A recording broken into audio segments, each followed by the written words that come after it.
রহস্যজনকভাবে মৃত্যু এক যুবকের। তেলিয়ামুড়া রেল স্টেশনের মধ্যে টিকিট কাউন্টারের সামনে নির্ধারিত বসার জায়গায় অজ্ঞাত পরিচয় এক যুবককে অচৈতন্য অবস্থায় পাওয়া যায়।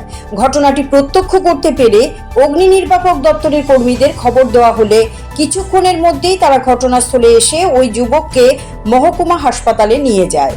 হাসপাতালে নেওয়ার পর চিকিৎসা শুরু হলে কিছুক্ষণের মধ্যেই মৃত্যুর কোলে ঢলে পড়ে ওই যুবক। কী কারণে বা কোথা থেকে সে তেলিয়ামুড়া রেল স্টেশনে আসলো, কিভাবে অসুস্থ হলো এবং শেষে মৃত্যু মুখে পতিত হলো তা নিয়ে রহস্যের সৃষ্টি হয়েছে। পুলিশ ঘটনার তদন্ত শুরু করেছে।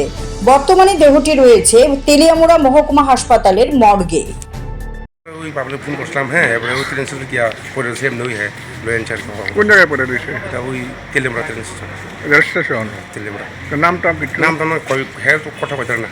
কি অবস্থায় আছে? কি অবস্থা এখন তো অবস্থা খারাপই আর কি, পারে না।